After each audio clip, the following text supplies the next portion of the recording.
Henri Chabalot, bonjour. Bonjour René, bonjour à tous. On va faire place à la rubrique Voile sur le monde et ce lundi, on s'intéresse à la crise éducative au Gabon. Les enseignants prêts au dialogue. Ils sont prêts pour le dialogue, mais ils ont des conditions. D'abord, parlez-nous des origines de cette crise qui secoue le pays. La crise éducative qui frappe actuellement le Gabon est l'aboutissement de plusieurs années de tensions latentes entre les enseignants et les autorités en charge de l'éducation. Depuis longtemps, les syndicats dénoncent la lenteur administrative dans le traitement des dossiers de carrière, les retards persistants dans le paiement des salaires et des primes ainsi que le non-respect de certains engagements pris lors des précédents accords. À ces problèmes financiers s'ajoutent des conditions de travail difficiles, établissements vétustes, classes surchargées, déficit d'enseignants qualifiés dans certaines zones rurales, insuffisance de manuels scolaires et de matériel pédagogique moderne.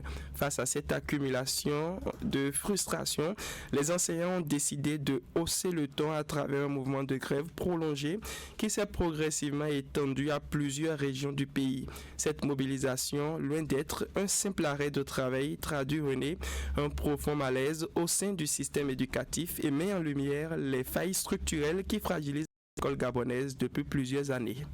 Voilà, et bien évidemment, une crise avec de lourdes conséquences pour le secteur éducatif dans le pays. Oui, l'impact de cette crise est considérable et se fait ressentir à tous les niveaux du système éducatif. Les établissements scolaires tournent au ralenti, le programme officiel est difficilement respecté et les examens nationaux risquent d'être perturbés.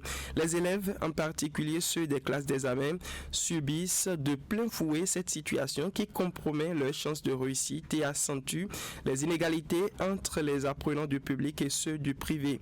Les parents, quant à eux, expriment leur inquiétude face à l'incertitude qui plane sur l'année scolaire.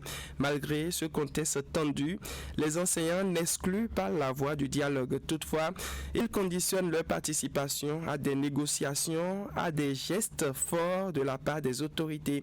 Ils exigent par exemple la libération des leaders syndicaux interpellés, la fin des intimidations, j'y arrive, des leaders, bien entendu des grévistes aussi sur le terrain, ainsi que l'ouverture d'un cadre concret pour échanger avec les autorités.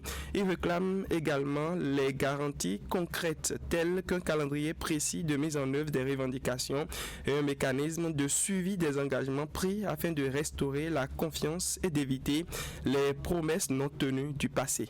Voilà. Il y a urgence, vous me dites, face à cette paralysie du système éducatif. Oui. Face à l'ampleur de la crise, la responsabilité des dirigeants gabonais est pleine.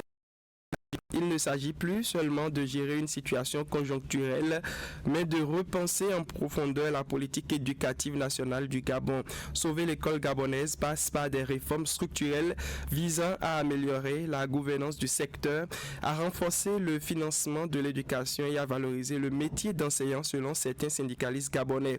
Cela implique également une meilleure planification des recrutements, une modernisation des infrastructures scolaires et une adaptation des programmes aux réalités socio-économiques du pays.